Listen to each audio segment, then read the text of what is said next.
Meet Jack. He's about to lose a house he paid for again. Live and learn the hard way like I have, or try learning from other people's mistakes. Over 20 years in the Philippines, Jack has paid for 3 houses. Today, he owns none of them. No scam, no corruption. Everything that happened to Jack was completely legal. And that's exactly the problem. By the end of this video, you'll know the 3 mistakes that cost him everything, the law that made each one possible, and the short list of things that actually work. Because the rules here aren't complicated. They're just nothing like the rules back home. Start with the floor everything else is built on. The Philippine Constitution says foreigners cannot own land. Not, it's difficult. Not, there's paperwork. Cannot. It doesn't matter how long you've lived there, who you married, or how much you invest. The one thing a foreigner can fully own is a condominium unit. And even then, foreigners can hold at most 40% of any one building. Land, never in your name. Jack learned this in 2009. Bought a beautiful block. Ocean view, paid cash. Only one small detail. My name couldn't go on the title, so just her name did. Whose money was it? Hers, And whose land? also hers, apparently. The court was very clear about that. That's not bad luck. That's settled law. Philippine courts have ruled on this exact situation many times. If a foreigner puts money into land under someone else's name to get around the ban, the courts will not help him get it back. Not the land, not the money. The legal term is that both parties are equally at fault. So the law leaves everything exactly where it sits, which is never with the foreigner. Now, the rule that catches even the careful ones, it's called accession, and it's Article 445 of the Civil Code.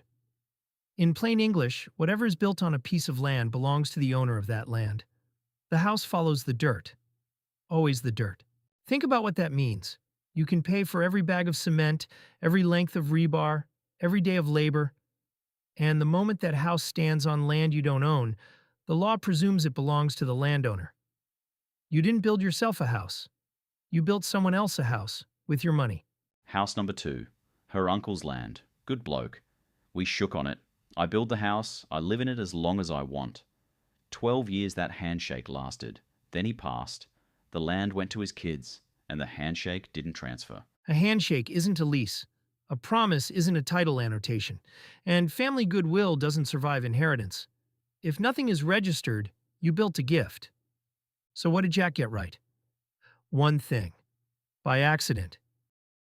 The one time Jack had 0 problems was the time everyone told him he was doing it wrong.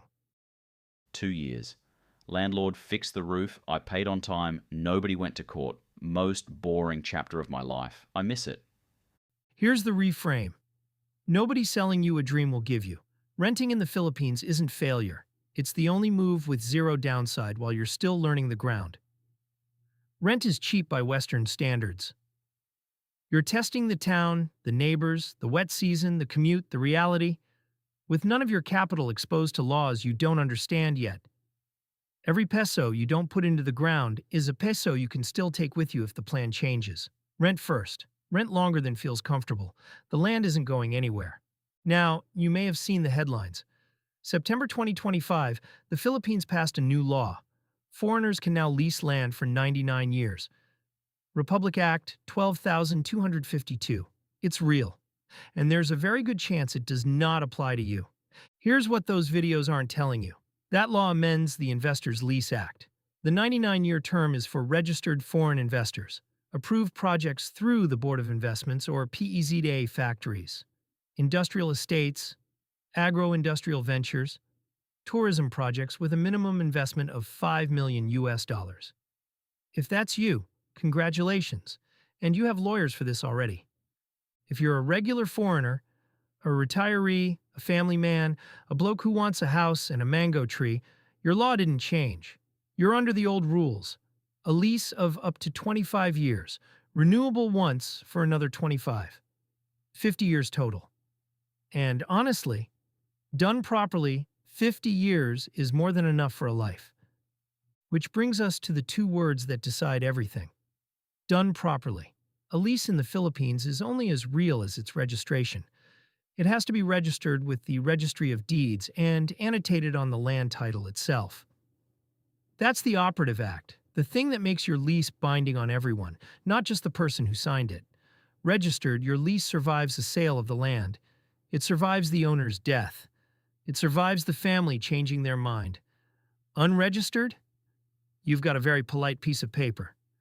Which brings us to house number 3, the one from the beginning. Rented a rundown place on a good street. Landlady was lovely. I thought, I'm here long term. Why live in a dump? New roof, new kitchen, tiled the whole thing. Proper gate. 800,000 pesos over 3 years. You know the rule by now. The renovations followed the house followed the land. And when the landlady's family decided that lovely renovated property was exactly where they wanted to live, the law was on their side. The civil code does have rules about builders and good faith and reimbursement for improvements. In practice, for a foreign tenant, those rules mean years in a provincial court, in a second language, against a local family, over amounts the lawyers will quietly eat. Jack didn't sue. Almost nobody sues. So here's the working rule. On a property you don't control, spend cosmetic money only. Paint, screens, fans, things you could walk away from without a second thought.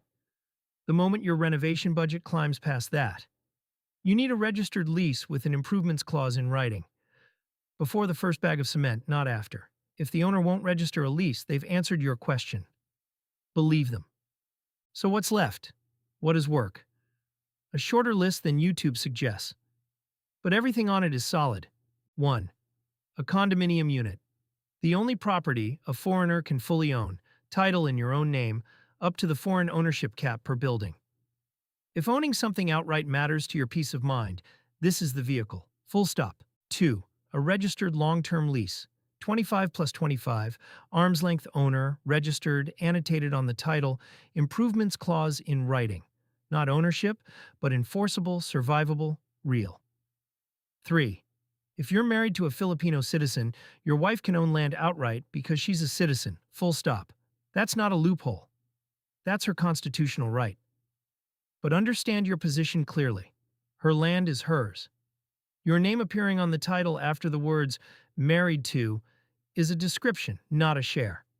Real security in a marriage comes from structuring things properly. And that's a whole nother topic. And the one that isn't on the list, the corporation trick. Setting up a Philippine company with Filipino names holding shares for you, so your company owns the land.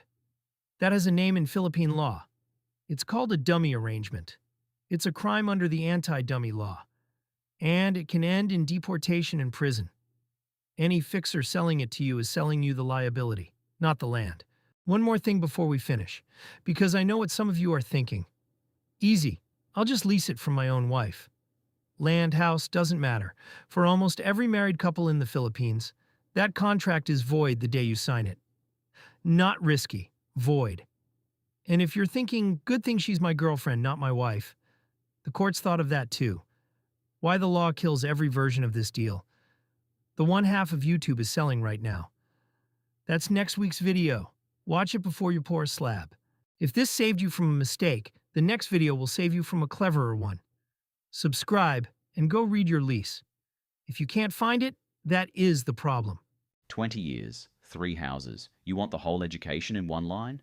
Never put your pesos into ground you don't control. Paper first, money second, no exceptions. Especially not for people you love. Especially not for people you love.